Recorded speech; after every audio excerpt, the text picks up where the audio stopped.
Hello and welcome back dear students to the physics vision classes. आदाब, सत श्री अकाल, नमस्कार, गुड मॉर्निंग टू ऑल। अभी हम यहाँ पे आपको पता है जैसे कि सॉलिड स्टेट फिजिक्स पढ़ रहे हैं और कंपटीशन के एग्जाम की तैयारी के लिए। तो उसमें जो हम अगला टॉपिक पढ़ने वाले हैं, बड़ा बड़ा इंटरेस्टिंग, बड़ा प्यारा टॉपिक आपके लिए आप लेके आया हूँ आज, और वो है हमारे पास लैटिस वाइब्रेशंस। ठीक है। तो जो हमने लास्ट चैप्टर में सीखा था कि क्रिस्टल्स किस तरह से वाइब्रेट, मतलब क्रिस्टल्स किस तरह से एक ऑर्डर पैटर्न में, ऑर्डरली पैटर्न में जब रखते हैं उन्हें तो क्रिस्टल बोलते हैं एटम्स को, है ना। और वो अब एटम्स जो ऐसे रखे भी हुए हैं, वो ऐसा नहीं है कि बैठे हैं टिक के आराम से अपनी पोजीशन पे, नहीं, वो अपने साइड्स पे वो कुछ ना कुछ वाइब्रेट करते रहते हैं। और आप कितना ही टेम्परेचर कम कर लो, वो वाइब्रेट करते हैं। तो उन वाइब्रेशंस की वजह से कौन कौन सी प्रॉपर्टीज होती हैं, कौन सी स्टडी कर सकते हैं हम, किसका वो रिजल्ट अच्छे से दे देते हैं, क्या इफेक्ट आते हैं, वो सब हमने इस चैप्टर में पढ़ना है। ठीक है। तो बेसिकली उसमें दो तरह की ऑसिलेशंस हम ले लेते हैं। एक ऑसिलेशंस जो हम लेते हैं बिल्कुल फ्री वाली, फ्री मतलब जिसके कोई पैसे नहीं देने पड़ते, एक्सटर्नल फोर्स नहीं लगा रहे जिसमें हम। ठीक है। और जब आप डायनेमिक कोई एक्सटर्नल फोर्स लगा दोगे तो वो डायनेमिक ऑसिलेशंस हो जाएंगी, फोर्स्ड ऑसिलेशंस हो जाएंगी। ठीक, बेसिक सी डेफिनेशन है ये, तो कोई बात नहीं। इनकी वजह से होता क्या है, हम कुछ थर्मल प्रॉपर्टीज पढ़ सकते हैं। थर्मल प्रॉपर्टीज के बारे में हमें बड़ा अच्छा रिजल्ट मिल जाता है। जैसे कि स्पेसिफिक हीट, बड़ी अच्छी थर्मल प्रॉपर्टी है एक, वो उसके बारे में इंफॉर्मेशन अगर आपको लेनी है, ठीक है, तो वो कहां से मिलेगी, वो इन प्रॉपर्टीज, इन वाइब्रेशंस के बेसिस पे मिलती है। ठीक, तो हम एक एग्जांपल लेते हैं जिसमें हम इस पे काम कर सकते हैं और उससे ही आपको काफी आइडिया हो जाएगा कि हम क्या करने वाले हैं। So this is the very first example of lattice vibrations. अभी इसमें हमने क्या लिया है, ध्यान रखना, वन डायमेंशनल लिया है। वन डायमेंशनल केस है, सारे के सारे एटम एक सिंपल लाइन में लगे हुए हैं। ठीक हो गया। और इसमें एक और बात जो आपने ध्यान देनी है वो ये कि ये सिंगल एटम वाली है, मोनाटॉमिक। ठीक है, it is a monatomic lattice. ध्यान रखना, इट्स नॉट मोनोएटॉमिक। पढ़ लेना एक बार, चेक कर लेना, ठीक है। Okay, so it's a monatomic lattice. तो और मोनाटॉमिक लैटिस में क्या होगा कि सारे के सारे एटम्स का मास हमने क्या मान लिया, m मान लिया, स्मॉल m लिया है, छोटा मास लिया है। ठीक है। और उनके बीच में एक इस तरह से ये स्प्रिंग की तरह कनेक्टेड है, स्प्रिंग की तरह कनेक्टेड है, तो हमने इन्हें क्या मान लिया, कुछ कुछ स्प्रिंग कांस्टेंट बीटा माना है। तो आप जनरली जो हम लेते हैं, अगर आप वेव्स एंड वाइब्रेशन में जाओगे तो हम माइनस के एक्स लिखते हैं ना, यहाँ ये जो के है ये हमने कांस्टेंट क्या माना, यहाँ पे बीटा मान लिया उसे। So beta is basically force upon displacement, small displacement. अच्छा, पूरी लेंथ देखोगे तो वो कितनी है, अगर आप एटॉमिक का साइज देखोगे तो इतना लैटिस कांस्टेंट है एक तरह से, ये ए कितना है, ए है, ए। इसके बाद सारा रिपीटिशन है ना, इसके बाद रिपीटिशन है, ये ध्यान देने वाली बात है, इसके बाद रिपीटिशन है। ओके, तो अगले केस में आपको पता लगेगा कि ये साइज कैसे चेंज हो रहा है, उसके हिसाब से सारे फैक्टर्स कैसे चेंज होते हैं, तो वो भी हम सीखेंगे। फिलहाल जब आपने ये देखा, और इसमें एक और अजम्पशन आप मानोगे, वो भी ध्यान रखना कि इस एटम पे जो फोर्स लग रहा है, let's say this is nth atom, तो वो लग रहा है या तो n+1 की वजह से या n-1 की वजह से। ठीक है। तो थर्ड एटम पे फोर्स किसकी वजह से लगेगा, या तो सेकंड की वजह से या फोर्थ की वजह से, नियरेस्ट नेबर्स, सिर्फ वो लेने हैं, ये अजम्पशन हम मान के चलते हैं। ठीक है, ज्यादा इजी हो गई लेकिन कोई बात नहीं, पहला केस है, मान के चलेंगे। तो ये जब ऐसी इक्वेशन लगा के और न्यूटन लॉज की इक्वेशन लगा के, ठीक है, हम इस डिफरेंशियल इक्वेशन को सॉल्व करते हैं तो हमारे पास एक बड़ा प्यारा रिजल्ट आता है, and that result is called dispersion relation which is between omega and k, omega and k, ये हमारे पास एक रिजल्ट आ जाता है, and relation is known as dispersion relation. ठीक, डेरिवेशन में नहीं जाना, डेट पेज का आर्टिकल है, लंबी डेरिवेशन है, आपको ये रिलेशन याद हो जाए अच्छी बात है। ओके। अच्छा, इसमें एक और चीज बड़ी इंपॉर्टेंट है कि अगर आप बीटा अपॉन एम को फॉर्म चेंज करो थोड़ी सी, अभी समझ लो। तो बीटा को आप पुट कर सकते हो एफ अपॉन एक्स, ठीक है। और मास को आप पुट कर सकते हो, लीनियर मास है ये, मतलब मास है तो लीनियर मास डेंसिटी से अगर आप लोगे तो डेंसिटी इंटू लेंथ, लेंथ है हमारे पास ए, अगर आप इसे ऐसे लोगे और एफ अपॉन एक्स को आप फर्दर पुट कर सकते हो C upon A, C is stiffness, तो ये हो जाएगा सी अपॉन रो, और सी अपॉन ए का ए और इसका ए वो बाहर निकाल सकते हो आप, ठीक है, सिंपल डेरिवेशन है। तो अगर इसे हम बाहर निकाल लें तो ये ओमेगा क्या बन जाएगा, omega will be equal to 2 upon a under root c upon rho, stiffness upon density, और साइन के ए बाय 2 का मैग्नीट्यूड, ठीक है। इसमें ये जो रिलेशन मैंने इस फॉर्म में लिखा उसकी एक वजह ये भी है कि ये जो c अपॉन रो है ना under root, this is equal to velocity of sound waves, v naught से लिख देता हूं मैं। तो ये एक रिलेशन और आ गया हमारे पास, omega is equal to 2 upon a v naught sine के ए बाय 2, ठीक है। और बीटा अपॉन एम की वैल्यू अंडर रूट आपको पता है 1 upon A C upon rho, यानी कि beta upon m under root is equal to v naught upon a. तो ये भी रिलेशन, ये मैंने इसलिए प्रूव करवाया क्योंकि सिंपल सा था, फैक्टर्स में खेलना था और उससे आपको याद हो जाएगा ये, ठीक है। तो बिल्कुल आप ध्यान से आराम से लॉजिकली चलना है। ओके, तो यहां से हमें कौन कौन सी बातें सीखने को मिली वो देखते हैं। डिस्पर्शन रिलेशन से हमें काफी कुछ सीखने को मिल जाता है यहाँ के बारे में, उसको हम चेक कर लेते हैं एक बार। तो एक तो ये कि आपको मालूम पड़ गया कि आप क्या कर सकते हो, इसमें ओमेगा और के में रिलेशन देख रहे हो, तो ओमेगा और के रिलेशन हम अलग अलग टाइम्स पे देखेंगे। जैसे मान लो इसमें अगर आप ओमेगा को 0 पुट कर दो, अप्रोचेस टू 0, मतलब बहुत लो फ्रीक्वेंसी है, बहुत लो फ्रीक्वेंसी को बोलते हैं हम long wavelength limit, long wavelength, ये बड़ा इंपॉर्टेंट है, लॉन्ग वेवलेंथ लिमिट,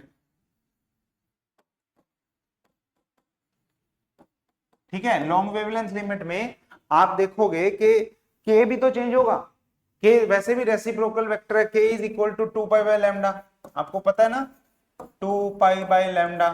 अगर लैम्डा बहुत बड़ा है तो के अप्रोचेस टू 0 हो गया, अगर ये अप्रोचेस टू 0 है तो sine theta is equal to theta for small angles, ठीक है। So this will be sine के ए बाय 2, साइन के ए बाय 2, ओके, साइन के a by 2 will be equal to k a by 2।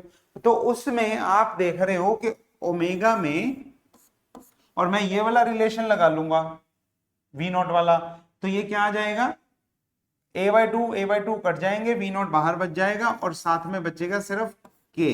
तो ये इस तरह का कुछ रिलेशन आपके पास आ गया, सिंपल था, ठीक है। अब अगर आप इससे देखोगे, यहां से दो टर्म्स आपने डिफाइन करनी है, एक होती है फेज वेलोसिटी, एक होती है ग्रुप वेलोसिटी। जब फेज वेलोसिटी देखते हो तो सीधा आप ओमेगा बाय के देख लेते हो, और जब ग्रुप वेलोसिटी देखते हो तो आप ओमेगा का डेरिवेटिव देखते हो विद रिस्पेक्ट टू के। अगर आप इस केस में देखो जिसमें के अप्रोचेस टू 0 है, बहुत स्मॉल है, उसमें आप ओमेगा बाय के ले लो, वो भी वी नॉट आएगा, और ये ले लोगे डेरिवेटिव विद रिस्पेक्ट टू के, तब भी वी नॉट आएगा। तो यहां पे इस वैल्यू पे दोनों वेलोसिटीज हो गई बराबर। वेलोसिटीज बराबर होने से क्या हुआ कि इतनी लॉन्ग वेवलेंथ है कि इसे मीडियम के जो बीच में अगर कुछ डिस्क्रीटनेस हो तो वो ऑब्जर्व नहीं होगी, क्योंकि इसकी खुद की वेवलेंथ बहुत ज्यादा है। ये इंपॉर्टेंट पॉइंट है, ठीक है। तो जो हमने एक एक पॉइंट यहां पे देखा है, कौन से केस में किस तरह का रिजल्ट आता है, ये आपको ध्यान में होना चाहिए। पॉइंट्स बना के रख लेना, यहां पे आपको तो मिल ही रहे हैं सारे पॉइंट्स, ठीक है। ओके, नेक्स्ट देखते हैं इसमें और क्या होता है। जब आप मैक्सिमम फ्रीक्वेंसी देखोगे तो वो क्या हो सकती है, जब साइन वाली वैल्यू 1 हो जाए, साइन वैल्यू वैल्यू 1 हो जाए तो आपको पास क्या आ जाएगा, मैक्सिमम फ्रीक्वेंसी आ जाएगी। और मैक्सिमम फ्रीक्वेंसी की वैल्यू कितनी है, 2√b/बीटा/m। ठीक है, इसी पे आप ब्रिलियन जोन बनाते हो। ब्रिलियन जोन ओमेगा और के का रिलेशन देखोगे तो आपके पास के जो है रेसिप्रोकल लैटिस का वेक्टर है 2π/λ, 1/वेवलेंथ हो गया ना। रेसिप्रोकल लैटिस में हमारे पास चलता है ब्रिलियन जोन। ब्रिलियन जोन होता क्या है, ब्रिलियन जोन एक बेसिकली यूनिट सेल है, आप कह लो रेसिप्रोकल लैटिस का। जैसे हम प्रिमिटिव सेल करते हैं ना उसमें डायरेक्ट लैटिस में, ऐसे ही रेसिप्रोकल लैटिस में ये ब्रिलियन जोन की फॉर्म में करते हैं। और कहां से कहां तक, आप इसमें सिर्फ देख लो फर्स्ट ब्रिलियन जोन, सिर्फ फर्स्ट आप वो देख लो, उसके बाद तो रिपीटिशन ही है, मेन काम कौन कर रहा है, फर्स्ट जोन। ठीक है, तो यहां पे -π/a से लेके +π/a तक जो है हमारे पास फर्स्ट ब्रिलियन जोन आ गया, जिसमें ये ओमेगा यहां मैक्सिमम से, मतलब ये वाले वैल्यू मैक्सिमम से और 0 पे गई और वापस से मैक्सिमम हो गई। ठीक है, के की वैल्यूज क्या हुई, -π/a से लेके के जो है वो π/a रह रहा है। इक्वल वाला भी मैं चाहे तो ना लिखूं। ओके, तो ये फैक्टर्स आपको सारे ग्राफ के साथ एकदम अच्छे से याद हो जाने चाहिए। ठीक हो गया। अगर आपके बहुत बड़ा ले लोगे कोई जरूरत नहीं है, -π/a से π/a के बीच में लो। अगर इससे कम पे जाओगे, एक वैल्यू ऐसी भी है, एक वैल्यू ऐसी भी है 0 जिसपे वो भी 0 है ना। अगर आप k को 0 पुट कर दोगे तो ये 0 ही हो जाएगा। तो ठीक है, इसमें क्या दिक्कत है, हो गया। यहां तक देख लो, कोई डाउट नहीं होना चाहिए, वो तो पूछ लेना। तो एक बार अगर इसे कंक्लूड करने को हम करें तो आपको क्या पता लगा, आपको पता लगा वेलोसिटी लिमिट्स। अच्छा, हायर वैल्यूज पे जहां वो था वहां पे आप देखोगे तो साइन के a/2 जो है वो डेरिवेटिव लेके कॉस के a/2 बन जाएगा। वो भी करवा दूं, पिछले में भी बता दूं कि अगर वैल्यू ये हाई हुई, मतलब ये 0 ना हुई, स्मॉलर एंगल ना हुआ, तो वहां पे ओमेगा जो है, जो ओमेगा है वो क्या होगा, कैसे होगा, देखो वहां पे ले लेता हूं मैं, ऐसे यहां पे एक बार लिख के दिखा देता हूं। तो अगर आप उसमें ओमेगा देखोगे which is a function of sine के a/2, अब डेरिवेटिव लोगे तो वो आ जाएगा कॉस के a/2, कॉस के a/2। ठीक है, और के एक बाहर भी आ जाएगा, वो उसके हिसाब से डी ओमेगा बाई डी के a/2 भी बाहर आ जाएगा। चलो a/2 की तो कोई बात नहीं, लेकिन अब जब आप ओमेगा को सीधा के से डिवाइड कर रहे हो तो फॉर्म आ रही है साइन की टर्म्स में, और जब आप ओमेगा का डेरिवेटिव ले रहे हो विद रिस्पेक्ट टू के तो फॉर्म आ रही है कॉस की टर्म्स में। तो जो यहां पे velocity, particle velocity, group velocity same थे ना, वो अब अलग अलग हैं, अलग अलग हैं। तो मीडियम में डिपेंडेंसी आ गई उस तरह से मीडियम के रिफ्रैक्टिव इंडेक्स पे। ठीक है, बहुत मेजर पॉइंट नहीं है, छोटा सा पॉइंट है। अगर v ऐसा आ गया जिसमें k डायरेक्ट रखा है और लीनियर डिपेंडेंस है k पे, तो आंसर उस फॉर्म का है। लेकिन अगर k साइन और कॉस की टर्म्स में आ गया तो कहानी थोड़ी सी बदल जाती है और फेज वेलोसिटी और ग्रुप वेलोसिटी अलग अलग हो जाती है। ठीक हो गया, तो उसी के रिजल्ट को मैंने यहां पे लिख दिया है कि शुरू में जब बराबर है तो ये वाली वैल्यूज हैं, और जब बराबर नहीं है तो इस तरह से है। बराबर नहीं है तो वो एक स्टैंडिंग वेव फॉर्म कर रही है, अगर बराबर है तो वो होमोजीनियस मीडियम शो कर रही है। इस तरह से हमने ओमेगा और के का ग्राफ बना लिया हुआ है। जब लॉन्ग वेवलेंथ लिमिट है तो उस तरह से जा रहा है, ठीक है, V0 पे, और नहीं तो बाद में वेरी कर जाता है। और ब्रिलियन जोन की लिमिट हमने अब देख ली है π/a या -π/a, उसके हिसाब से होता है। तो ये वाली वैल्यूज आराम से अक्सर पेपर में पूछ ली जाती है, जहां जहां इंपॉर्टेंट है मैं मार्क करके लेके आया हूं।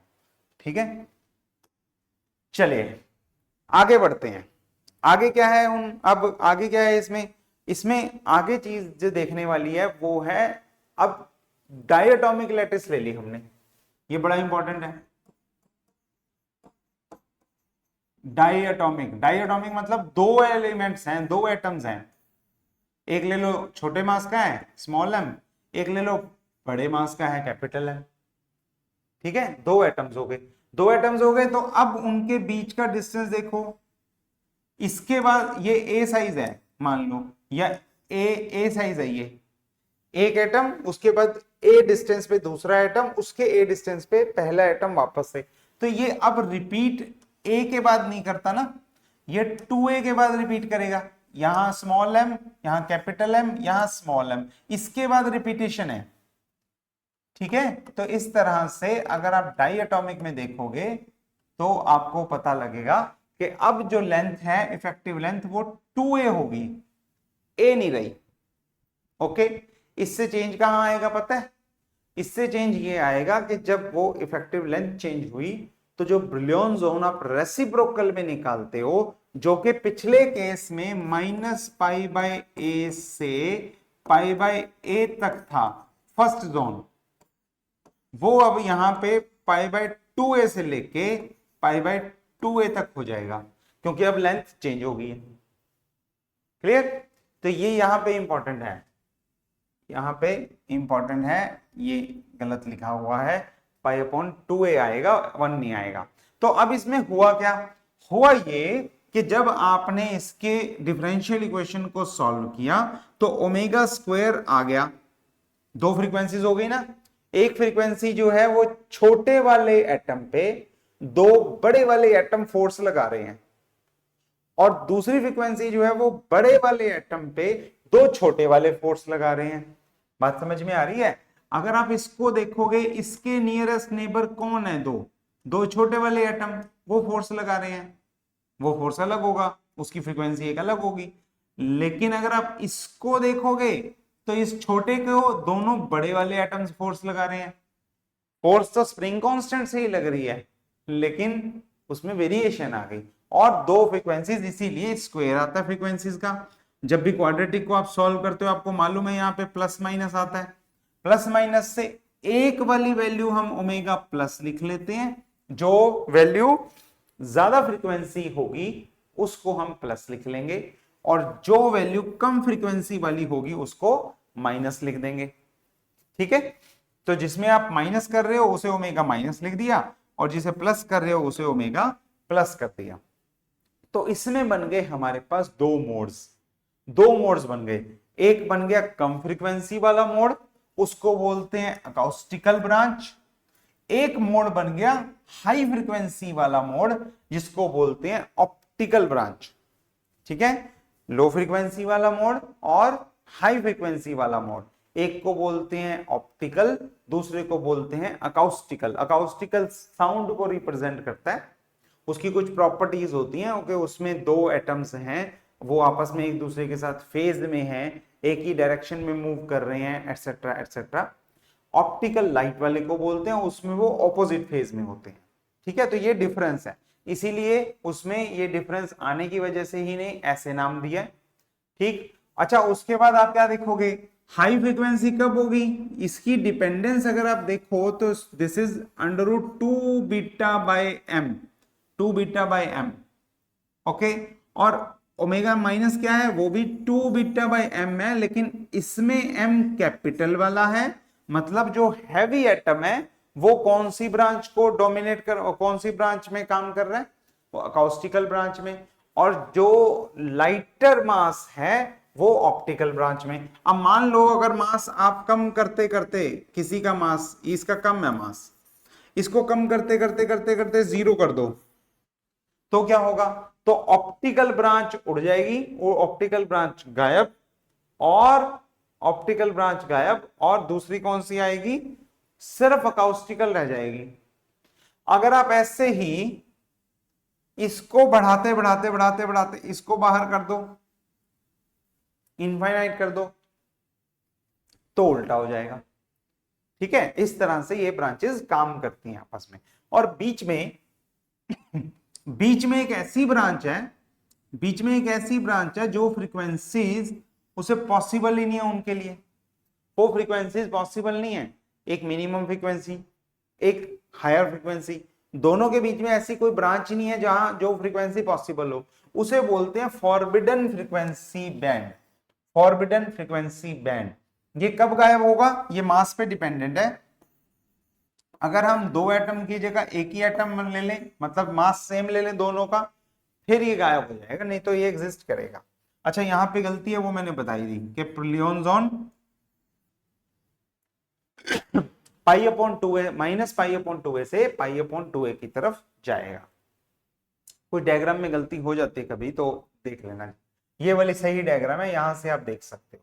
ठीक है, तो ओवरऑल फॉर्मूला है 1/m प्लस 1/m दोनों फैक्टर वाला। जब जो k वैल्यू है उसके लिए इसमें भी देखेंगे ना कि k स्मॉल है कि लार्ज है, लॉन्ग वेवलेंथ लिमिट क्या हाई फ्रीक्वेंसी लिमिट, ठीक है वो भी देखेंगे। तो उसके हिसाब से एक वैल्यू आ जाती है फॉरबिडन की, एक वैल्यू आ जाती है 2 बीटा बाई एम ऑप्टिकल की, एक वैल्यू आ जाती है 2 बीटा बाई कैपिटल एम। गलत हो गया कैपिटल एम उसके लिए, ठीक है अकाउस्टिकल की। और फर्स्ट ब्रिलियन जोन कहां से कहां तक आ रहा है, फर्स्ट ब्रिलियन जोन आ रहा है प्लस पाई बाय 2a से कम होते होते यहां पे इसका पीक है, अकाउस्टिकल का पीक है, और इसका लोएस्ट है ऑप्टिकल का। और यहां पे जो देखोगे माइनस पाई अपॉन 2a पे, उस पे भी ऐसे ही होगा, अकाउस्टिकल का पीक है और उसका लोएस्ट है। लेकिन अगर आप जीरो पे देखोगे, जीरो फ्रीक्वेंसी मतलब जीरो के वैल्यू जीरो मतलब high frequency high wavelength long wavelength limit, तो वो देखोगे तो उसमें अकाउस्टिकल ब्रांच नहीं काम करती, लेकिन ऑप्टिकल ब्रांच का मैक्सिमम आ जाता है। ठीक है, ये इसमें खास बातें थी, ये बातें नोट करने वाली थी। अगर आपको ये दोनों चीजें आर्टिकल समझ में आए, फ्रीक्वेंसीज किस तरह से काम करती हैं, कौन सी ब्रांचेस बनती हैं, डिस्पर्शन रिलेशन क्या है, ओमेगा के क्या होता है, और मतलब यही चीज बची ना, ओमेगा के में रिलेशन हम देख रहे हैं, ठीक है डिस्पर्शन रिलेशन। डिस्पर्शन के बाद इसमें एक और चीज जो आती है वो आती है फेज वेलोसिटी और ग्रुप वेलोसिटी, ये आपको पता होनी चाहिए। ऑप्टिकल ब्रांच और अकाउस्टिकल ब्रांच ये दोनों भी आपको पता होने चाहिए। अगर ये 3 4 5 चीजें आपको पता है तो फिर आपका इसमें से क्वेश्चन अटेम्प्ट बड़े प्यार से होगा। ठीक, मुश्किल नहीं था, आई होप समझ में आ गया होगा सारा। कोई डाउट हो तो पूछ लेना, पूछ सकते हो अभी भी। तो इस तरह से हमने देख लिया एक अकाउस्टिक ब्रांच है। अब मैं थोड़ा क्विक रिवीजन में बता रहा हूं, इसे नोटिस करवा रहा हूं। एक अकाउस्टिक ब्रांच है, एक ऑप्टिकल ब्रांच है, और इस तरह से k is equal to zero पे अकाउस्टिक ब्रांच जीरो हो जाती है और ऑप्टिकल ब्रांच एक वैल्यू दे देती है, ठीक है वो मैक्सिमम वैल्यू है।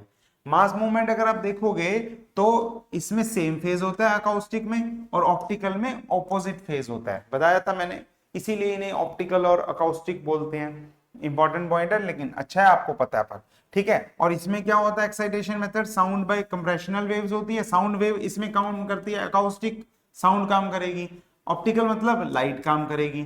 फ्रीक्वेंसी की रेंज क्या, अगर आपने वेलोसिटी की रेंज वो देखनी हो तो ओमेगा कितना निकालना था, वी नॉट अपॉन ए की रेंज थी ना, याद है वी नॉट अपॉन ए निकाला था, चाहे पिछले से ले लो उसी के हिसाब से।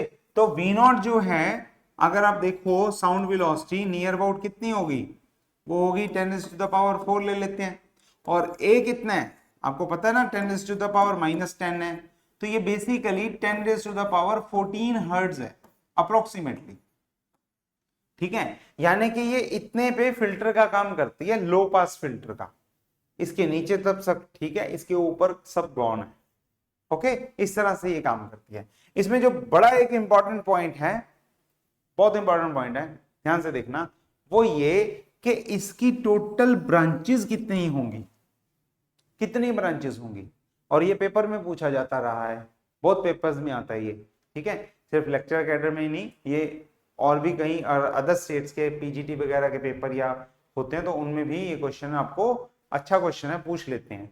तो इसमें क्या होता है, अकाउस्टिक में हमेशा 3 मोड्स मिलेंगे आपको, it's basically degrees of freedom के कितनी कितनी किस हिसाब से काम कर रही है।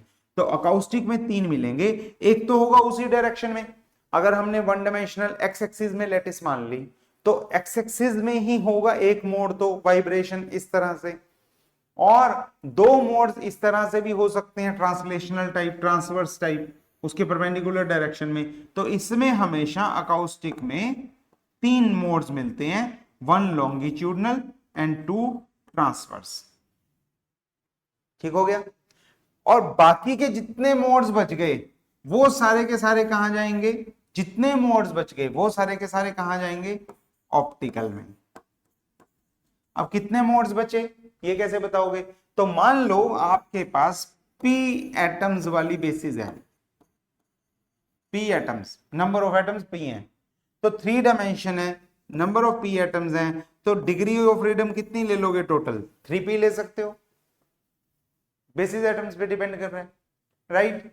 और तीन मोड्स जा चुके हैं, तीन मोड्स कहां चले गए, अकाउस्टिक में चले गए, तो बाकी कितने बच गए, इतने बच गए।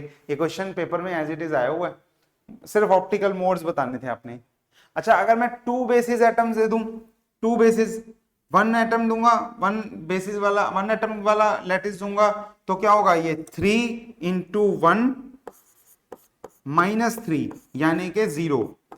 तो जब हमने मोनोटॉमिक लिया, मोनोटॉमिक लैटिस लिया जिसमें एक ही एटम था, तो कोई भी ऑप्टिकल मोड नहीं आया, सिर्फ अकाउस्टिक आया। और जब हमने दो वाला ले लिया, डाइएटॉमिक मॉलिक्यूल ले लिया, तो डाइएटॉमिक लैटिस ली, तो ये हो गया 6 - 3 दैट इज 3। तो 3 मोड्स आ गए अकाउस्टिक के और 3 मोड्स आ गए ऑप्टिकल के। ठीक हो गया। इस तरह से आप आंसर निकाल सकते हो सारों के। ओके, नेक्स्ट देखते हैं। नेक्स्ट एक और इसमें से जो चीज निकल के आई वो ये कि फोनोन जो है, जो एनर्जी जो है, जो लैटिस वाइब्रेशन की एनर्जी है, जो अकाउस्टिक वाली साउंड वाली एनर्जी है, वो भी क्या रहती है, वो भी क्वांटाइज्ड रहती है। ऐसा नहीं है कि कोई भी वैल्यू वो ले लेगा, वो एनर्जी भी क्वांटाइज्ड है। क्वांटा मतलब इट्स लाइक ए पैकेट, एक पैकेट ऑफ एनर्जी होता है, ठीक है। एक फिक्स अमाउंट ऑफ एनर्जी के बाद एक फिक्स अमाउंट ऑफ एनर्जी ही आएगी। This is what we mean by packet. एक पैकेट आ सकता है या दो पैकेट आ सकते हैं। जैसे आपने क्वांटाइजेशन ऑफ इलेक्ट्रॉनिक चार्ज पढ़ा हुआ है, तो इलेक्ट्रॉन या तो एक इलेक्ट्रॉन जाएगा या एक इलेक्ट्रॉन आएगा। तो चार्ज जो है किसी बॉडी पे वो +1 इलेक्ट्रॉनिक चार्ज हो सकता है, या +2 हो सकता है, या 5 हो सकता है। ऐसा नहीं हो सकता आप कहोगे 3.5 इलेक्ट्रॉन चले गए जी। तो इसे क्या बोलते हैं हम, इसे बोलते हैं क्वांटाइजेशन ऑफ चार्ज। ठीक है, यहां पे क्या है, क्वांटाइजेशन ऑफ एनर्जी। और एनर्जी क्वांटाइजेशन में क्योंकि ये वाइब्रेशन की प्रॉब्लम है, वाइब्रेशन वाली प्रॉब्लम मतलब क्वांटम मैकेनिक्स की हार्मोनिक ऑसिलेटर वाली प्रॉब्लम। क्लासिकल मत लगा देना, क्लासिकल वाला ½ और वो वाली एनर्जी नहीं लिखनी हमने, ठीक है। क्वांटम मैकेनिकली लिखनी है, और क्वांटम मैकेनिकली एनर्जी क्वांटाइज्ड होती है तो कितनी आती है, n+12 ℏ। क्वांटम नहीं किया अगर आपने तो ये रिलेशन एक बार याद कर लो, अगर कर लिया तो आपको पता ही है, हमने पढ़ा तो है ही एक बार। अच्छा, इसमें अगर n को 0 पुट कर दोगे तो वो हो जाएगी 0 point energy, and that is equal to ½ ℏ। और इससे अगर आप देखो तो ये जो इसे हमने नाम दिया है, एक क्वांटा है ना, ये एक क्वांटा है। तो जैसे लाइट में जब हमने ब्लैक बॉडी रेडिएशन पढ़ा था, उसमें देखा था एक क्वांटाइज एनर्जी है, और हमने उसे नाम दे दिया कि भाई वेव की तरह नहीं बिहेव कर रही है, लाइट जो है वेव की तरह नहीं बिहेव कर रही, पार्टिकल की तरह बिहेव कर रही है। और पार्टिकल की तरह बिहेव करने को हमने एक पार्टिकल को नाम दिया फोटोन, फोटोन। अब साउंड वेव्स के केस में हमने उस पार्टिकल को नाम दिया फोनोन, ठीक है, फोनोन। तो ये क्वांटाइज पार्टिकल है जो लैटिस वाइब्रेशन की अकाउस्टिकल एनर्जी की क्वांटाइजेशन की बात करता है। ठीक हो गया, सिंपल है, राइट। ओके, और अगर ये पार्टिकल को आप देखोगे, so this is a boson, boson है, तो ये कौन सी स्टैटिस्टिक्स फॉलो करेगा, बोस-आइंस्टाइन डिस्ट्रीब्यूशन। और बोस-आइंस्टाइन डिस्ट्रीब्यूशन में होता है 1/exponential of h nu by kt या h cut omega by kt -1। ठीक है, बताया था स्टैटिस्टिकल में, बताया था, ये भी हमने पढ़ा था कि आप नीचे -1 क्यों लगा रहे हो, क्योंकि बोस-आइंस्टाइन कंडेंसेशन होती है, वो इसकी प्रोबेबिलिटी ऑक्यूपेशन इंडेक्स जिसे लिखते हैं उसको बढ़ा देता है, क्योंकि यहां माइनस आ गया तो वो प्रोबेबिलिटी को बढ़ा देगा। किसकी प्रोबेबिलिटी को, कि जिस सेल में एक पार्टिकल गया है बाकी पार्टिकल्स भी उसी सेल में जाएंगे। और अगर आप दूसरा देखोगे फर्मी-डिराक स्टैटिस्टिक्स, उसमें यहां पे +1 आ जाता है। वो क्या करता है, वो बताता है कि जहां एक फर्मियन जाके बैठ गया वो दूसरे को नहीं बैठने देगा। That is Pauli's exclusion principle, सीखा था हमने स्टैटिस्टिक्स में। भूल गए हो तो वो वाला लेक्चर दोबारा देख लेना, नहीं देखा है अभी तो कोई बात नहीं, अगले फिर से आ ही जाएगा वो, ठीक है, छोड़ नहीं सकते पर। ओके, तो ये फोटॉन्स जो हैं आपस में एक स्कैटरिंग भी करते हैं आपस में, ठीक है, और उसमें दो प्रोसेसेस हैं, एक तो नॉर्मल प्रोसेस है, एक अम्प-क्लम्प प्रोसेस है, ठीक है, और ये रेसिप्रोकल लैटिस में कुछ काम करती है, और इसमें total photon momentum is strictly conserved, ये ध्यान रखना है। दूसरे वाली प्रोसेस यू जो है नॉर्मल नहीं है, जो अम्प-क्लम्प है, क्लैप है, उसमें मोमेंटम ट्रांसफर हो जाता है, उसमें वो ट्रांसफर हो जाता है। तो ठीक है, तो इस वजह से मोमेंटम क्योंकि ट्रांसफर हो रहा है, इस वजह से ये थर्मल रेजिस्टेंस को के लिए रिस्पॉन्सिबल है। बस ये दो बात सीख लेना, ये स्कैटरिंग बहुत ज्यादा करने वाला काम नहीं है, ठीक है, दैट्स इट। इतनी चीजें आपको बतानी थी मेनली, एक दो चीजें और लेके आया हूं आपके लिए। इसके बाद इसी चैप्टर में जो हमने बात शुरू में करी थी, कि क्या बात करी थी हमने शुरू में, हमने बात करी थी कि भाई ये जो लैटिस वाइब्रेशंस हैं ये थर्मल प्रॉपर्टीज के बारे में हमें इंफॉर्मेशन देती हैं, ठीक है। और थर्मल प्रॉपर्टीज कौन सी, हमने उसमें लिया है specific heat, it's a very important property, specific heat. Thermodynamics में भी हमने थोड़े दिन पहले पढ़ी है वो, उसमें क्या था कि amount of heat required to raise the temperature of a body by 1 degree Celsius. तो हम उसे स्पेसिफिक हीट को सी से लिख देते थे, और सी से लिख के हम उससे क्या लिखते हैं कि अमाउंट ऑफ हीट कितनी चाहिए डिवाइडेड बाय dt, कितना टेम्परेचर बढ़ाना है, बाय 1 डिग्री सेल्सियस बढ़ा दो। मोलर स्पेसिफिक हीट के लिए मास भी और वो भी लेते हैं, चीजें के मास पे भी तो डिपेंड करता है, फिर उसे स्पेसिफिक बना देते हैं, बिल्कुल m को 1 भी कर देते हैं, dt को 1 ले लेते हैं, तो ये हीट के इक्वल आ जाता है। इसमें एक और बात पढ़ी थी कि दो तरह का होता है, एक एट कांस्टेंट प्रेशर, एक at constant volume. Constant volume भी ऐसे वाला डालता हूं, और दोनों में रिलेशन होता है कि माइनस करने पे किसके इक्वल आ जाता है, ये किसके इक्वल आ गया, गैस कांस्टेंट के, PV is equal to NRT वाला आर गैस कांस्टेंट, ठीक है। ओके, तो ये चीजें क्या, देखो आपको जगह जगह पे हमारे पास लिमिटेड से ही लेटर्स हैं और वही हम यूज कर लेते हैं। अभी अभी आपने नोटिस किया, अगर मैंने स्मॉल वी बनाया था उसे डिलीट करके मैंने कैपिटल वी लगा दिया। Small v generally represents velocity, हमने यहाँ पे वॉल्यूम रिप्रेजेंट करवाना था। ये आर जो है ये रिडबर्ग कांस्टेंट भी है अगर आप हाइड्रोजन एटम वाली प्रॉब्लम कर रहे हो एटॉमिक एंड मॉलिक्यूलर स्पेक्ट्रोस्कोपी में, और ये आर जो है ये गैस कांस्टेंट भी है। तो थर्मोडायनेमिक्स में चल रहे हो तो गैस कांस्टेंट है, वैसे चल मतलब ऐसे ही है ना। पी जो आप मोमेंटम से भी लिखते हो, पी मोमेंटम को भी पी से लिखते हो, प्रेशर को भी पी से लिखते हो। अब मैंने यहाँ पीछे पी फोनोन के मोमेंटम की बात करी थी, तो उसमें स्मॉल पी मैंने लिखा नहीं था, पर स्मॉल पी लिखते हैं हम जनरली। यहाँ पे प्रेशर कैपिटल पी है। तो सारे वेरिएबल्स आते हैं, आपको ध्यान रखना है, छोटे बड़े का लिहाज रखना है बेसिकली नहीं तो गड़बड़ हो सकती है। ऐसा नहीं है कि कहीं पे भी कुछ भी लगा दो, तो हर चीज का ध्यान रखना है। ओके, चल, तो स्पेसिफिक हीट वाला ये आर्टिकल में, ये वाला जो टॉपिक है पूरा specific heat, Debye theory, Einstein's theory, Dulong Petit law, ये थोड़ा सा डिटेल में कह लो कि वो मैं अगले क्लास में आपके लिए वो कवर कर देता हूं, अलग से कवर किया हुआ है इसके लिए। इस क्लास में मैं सिर्फ एक क्विक रिवीजन करवा दूं, तो ये बातें हम 2-3 मिनट में देख लेंगे बस, ठीक है। तो आपने अगर इसकी थोड़ी सी आगे डिटेल में जाने के क्या हो रहा है, तो बहुत लंबा लेक्चर उसमें भी नहीं है, छोटा ही बनाया है, कोई बात नहीं है, लेकिन उसमें देखना वो दूसरे लेक्चर में देखना। तो स्पेसिफिक हीट में जो प्रॉब्लम थी वो क्या थी कि हमने एक्सपेरिमेंटली ऑब्जर्व किया और ऐसा कोई ग्राफ आ गया हमारे पास, ठीक है। तो ये लोअर टेम्परेचर पे अलग तरीके से वेरी कर रहा है और हायर टेम्परेचर पे अलग तरीके से वेरी कर रहा है। तो ये specific heat at constant volume temperature के साथ कैसे वेरी कर रही है, ये एक एक्सपेरिमेंटली कर्व हमने देखी। ओके, इसमें सबसे पहले एक्सप्लेनेशन दी डुलोंग एंड पीटिट ने। उन्होंने क्लासिकल एक्सप्लेनेशन दी बिल्कुल कि भाई ये एटम्स जो हैं वो इंडिपेंडेंट हैं, क्लासिकल ऑसिलेटर हैं, क्वांटम हार्मोनिक ऑसिलेटर नहीं है, क्लासिकल ऑसिलेटर हैं। उनकी एनर्जी पर ऑसिलेटर कितनी होगी, बताया था ना इक्विपार्टीशन थ्योरम में, वो हम हाफ के टी हाफ के टी हाफ के T her degree of freedom को देके उस तरह से उन्होंने निकाल ली।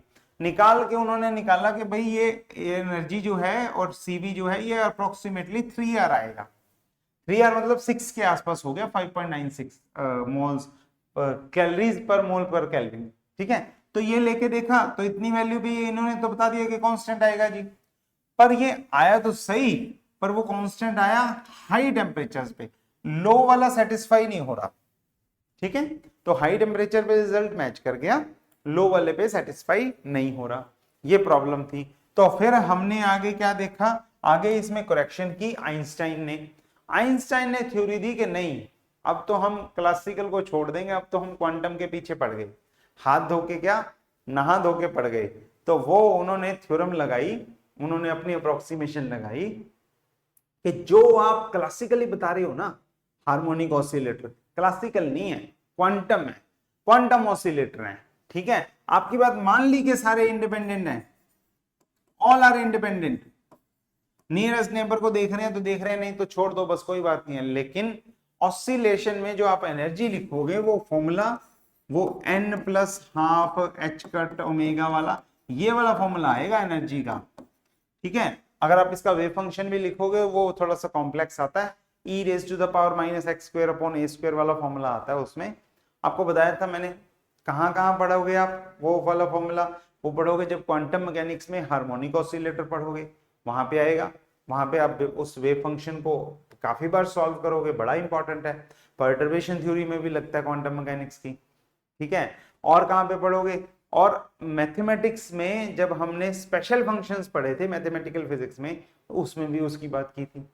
ठीक है, आप अगर अभी वो वाला पार्ट नहीं किया तो वो आ जाएगा, तो वो वाला स्पेशल फंक्शन जो है वो भी उसमें भी बार बार यूज होता है वो। ठीक है, और पॉलिनोमियल्स में यूज होता है वो। तो इन्होंने बात ये करी कि भाई इंडिपेंडेंट तो मान लो लेकिन क्वांटम माननी पड़ेगी। क्वांटम मान के इनका एक टेम्परेचर आ गया था थीटा ई, कैसे आया था वो भी बस ठीक है, फ्रीक्वेंसी मान ली आइंस्टीनियन फ्रीक्वेंसी और डिवाइडेड बाय थर्मल, मैंने बताया था ना थर्मोडायनेमिक्स में के कांस्टेंट है, बोल्ट्जमैन कांस्टेंट, और ये टेम्परेचर है, थीटा को टेम्परेचर को थीटा से लिख रहे हैं इसमें। ठीक है, तो इससे बड़ी अच्छी बात हुई कि आइंस्टाइन मॉडल इसके करीब पहुंच गया। कहता भाई बड़े हाई वैल्यू पे तो ठीक है, छोटी वैल्यूज पे ऐसा सा ग्राफ आ रहा है, पर चक्कर पड़ गया कि डिफरेंस तो अभी भी है, ये इतनी दूर है, ये इतनी दूर है, ये इतनी दूर है, एग्जैक्ट मैच नहीं हो रहा। काफी हद तक मैच कर गया, एग्जैक्ट मैच नहीं हो रहा। खास बात क्या थी इसमें, अगर आप रिलेशन को समझो तो हमारा रिलेशन जा रहा था directly proportional to T cube, जो एग्जैक्ट कर्व थी ना एक्सपेरिमेंटल। लेकिन इन्होंने क्या बोला, इन्होंने बोला e raise to the power minus T ले लो। अब इससे नुकसान क्या है, या ये थीटा ई अपॉन टी ले लेता हूं। ठीक है, theta E upon T minus में है ना, इससे नुकसान क्या है कि ये एक्सपोनेंशियल डिके है, एक डिके है एक्सपोनेंशियल ऐसे, दूसरा इंक्रीज या डिके कह लो वो है ऐसे, फर्क आ गया ना, दो कर्व्स में फर्क आ गया। तो यहां पे ये पूरी तरह से सेटिस्फाई नहीं हुआ, तो इसके बाद आई हमारे पास डिबेज थ्योरी, डिबेज मॉडल। उसने बोला, कहते हैं भाई ज्यादा आसान ले रहे हो, इतना आसान मत करो कि क्वांटम में सारे ही इंडिपेंडेंट मान लिए आपने, इतना आसान मत लो, आपस में वो उनका कुछ ना कुछ कपलिंग है, कुछ ना कुछ एटम्स की कपलिंग है। और उसने एक छोटी सी मॉडिफिकेशन करी, उसकी वजह से यहाँ पे एक डिपेंडेंस, टेम्परेचर क्यूब की डिपेंडेंस आ गई लो वैल्यूज पे, और वो बिल्कुल परफेक्टली मैच कर गया और हमारा काम खत्म। किस तरह से, क्या फैक्टर्स हैं, तो ये थ्योरीज भी स्पेसिफिक हीट की डुलोंग एंड पीटट लॉ पे क्वेश्चन बन जाता है, आइंस्टाइन थ्योरी पे करेक्शन पे बहुत बार क्वेश्चन बना हुआ है, डिबेज थ्योरी पे भी कई बार क्वेश्चन आ जाता है, आइंस्टाइन ज्यादा इंपॉर्टेंट है वैसे, लेकिन इन सभी पे क्वेश्चन कुछ ना कुछ पूछा जा सकता है। सारे क्वेश्चन मैं आपको असाइनमेंट में कवर कर दूंगा, ठीक है। थ्योरी आपने यहां से पढ़नी है। ओके चलो, तो खत्म हुई बात। इस तरह से इसी कर्व पे मैंने आपको तीनों दिखा दिए कि अगर ये स्ट्रेट लाइन वाली बात करोगे तो डुलोंग एंड पेटिट लॉ है, अगर आप इधर वाली कर्व पे जाओगे तो आइंस्टीनियन है, और एग्जैक्टली मैच करती हुई है एक्सपेरिमेंटल के साथ तो डिबेज मॉडल है। ठीक हो गया। नेक्स्ट, ये कुछ एक क्रक्स लेके आया हूं, बात खत्म हो गई है, जितनी सिखानी थी उतनी ही है। अब फाइनल कंक्लूजन्स को 2-3 स्लाइड्स में डाला है आपके लिए, आप उन्हें अच्छे से देख के याद कर सकते हो, आपके लिए इजी हो जाएगा। तो मोनोटॉमिक के लिए डिस्पर्शन रिलेशन में हमने क्या देखा था कि omega is equal to 2√β/m और साइन k/2 वाला फॉर्मूला आ गया था। ब्रिलियन जोन की बाउंड्रीज देख ली थी, ठीक है। ब्रिलियन जोन की boundaries n lambda equal to 2a लगा के प्लस माइनस π/a आ गया फर्स्ट ब्रिलियन जोन में। ये मोनोटॉमिक के लिए है, ध्यान रखना, ठीक है। और जब डायटोमिक में गए थे तो ये वाला फॉर्मूला था जब k अप्रोचेस टू 0 है तो ऑप्टिकल वैल्यू एग्जिस्ट करती है और अकाउस्टिकल नहीं करती। नंबर ऑफ ब्रांचेस इंपॉर्टेंट है, बताया है। अकाउस्टिक्स का फिक्स है कि 3 है, 1 लॉन्गिट्यूडनल 2 ट्रांसवर्स, और ऑप्टिकल का 3p-3 है। फॉर्मूला याद कर लेना, पेपर में आने के चांसेस अच्छे हैं। और डिबेज लॉ, टेम्परेचर स्पेसिफिक हीट जो है वो डायरेक्टली प्रोपोर्शनल टू t³ है। ये वाले सारे रिलेशंस हमने देख लिए हैं। इसके बाद अगर आप इसका एक माइंड मैप सा देखो तो हार्मोनिक अप्रोक्सीमेशन हमने लगाई लैटिस टाइप्स में, उसमें 2 ब्रांचेस इस तरह से बढ़ गई, 1 ब्रांच अकाउस्टिक ओनली मोनोटॉमिक में आती है, और डायटोमिक में 2 ब्रांचेस आ जाती हैं अकाउस्टिक प्लस ऑप्टिकल, ठीक है। अगर उसके बाद क्वांटम मैपिंग करते हो, फोनोन्स क्या होते हैं, quantization of energy of lattice energy, sound वाले का अकाउस्टिकल वाले का, और उसमें बोस-आइंस्टाइन स्टैटिस्टिक्स लगेगी क्योंकि फोनोन भी एक बोसोन है। अगर थर्मल प्रॉपर्टी में हमने देखा स्पेसिफिक हीट को, और आइंस्टाइन मॉडल ने माना कि वो क्वांटम ऑसिलेटर है लेकिन सिंगल फ्रीक्वेंसी है, उसमें थोड़ी सी कमी रह गई थी। और जब हम डिबेज मॉडल पे गए जिसमें हमने उन्हें कपल्ड कर दिया और उनके नॉर्मल कोऑर्डिनेट्स निकाल लिए, तो हमारे पास सही सही रिजल्ट आ गया, ठीक है। तो खत्म बात। इस तरह से जो है मिलियन जोन में स्टैंडिंग वेव्स बनती हैं। लो पास फिल्टर की बात मैंने कर ली थी, अकाउस्टिक और ऑप्टिकल ब्रांचेस की बात हो गई। यहाँ पे ये डेफिनेशंस मैंने लिख के दे दी कि ये मूविंग इन फेज हो तो अकाउस्टिक है, और आउट ऑफ फेज हो तो ऑप्टिकल है, ठीक है। फोनोन्स जो है वो बोसोन्स हैं। बोसोन्स वो होते हैं जिनकी स्पिन इंटीग्रल होती है, इसकी कितनी है, 0 है। जिनकी हाफ इंटीग्रल होती है उनको हम फर्मियोन्स बोलते हैं, राइट। तो वो इस तरह से उनका असल में उनके पास कोई फिजिकल मोमेंटम नहीं होता, ठीक है। लेकिन अगर आपने निकालना हो तो आप P is equal to h cut के, यही वाला फॉर्मूला आप लगा सकते हो, यही वाला फॉर्मूला चल जाएगा फोनोन्स के मोमेंटम के लिए भी, ठीक। और इसमें डुलोंग एंड पेटिट लॉ और उसकी बात फिर से आप देख सकते हो, कुछ नहीं है। और ये एग्जाम पॉइंट ऑफ व्यू से ये जो क्वेश्चंस हैं ये बड़े इंपॉर्टेंट हैं। तो इसमें मैंने आपको बताया था ये 3p-3 वाला क्वेश्चन पूछा जा चुका है कई बार। आइंस्टाइन फेल क्यों हुआ, आइंस्टाइन की थ्योरी क्या कमी थी, या कौन सी उसने अजम्पशंस मानी थी, कौन सी अजम्पशन सही थी या कौन सी अजम्पशन में प्रॉब्लम हो गई थी। ये जैसे क्वांटम ऑसिलेटर वाली अजम्पशन ठीक थी, लेकिन सारे इंडिपेंडेंट हैं ऑसिलेटर आपस में, वो गलत थी। तो कुछ भी इसमें अलग अलग फॉर्म्स में क्वेश्चन आया हुआ है। और डिबेज ने क्या किया था, उसने मेनली कपलिंग करके लो टेम्परेचर को पे भी बिल्कुल सही थ्योरम दे दी थी। और ग्रुप वेलोसिटी की टर्म आपको बता दी है कि ग्रुप वेलोसिटी और फेज वेलोसिटी का क्वेश्चन किस तरह से डिस्पर्शन रिलेशन में आ जाता है। और दैट्स इट, इतना ही था। यहां तक कोई डाउट हो तो पूछ सकते हो, नहीं तो ये वाला चैप्टर हमारा इस मतलब जो भी इसमें डिटेल्स हैं, जो भी हमारा काम है, वो सब कुछ इसमें खत्म हो गया है। इतना ही करने वाला है, ये हो गया मतलब खत्म। इस चैप्टर में से आपका क्वेश्चन नहीं होता, ठीक है। बाकी की चीजें क्वेश्चंस जब मैं असाइनमेंट में आपको दे दूंगा वो आप प्रैक्टिस करोगे, उससे पक्की हो जाएंगी। तो यहां तक का काम आपने करके आना है, अगला काम हम अगली क्लास में करेंगे। ठीक हो गया?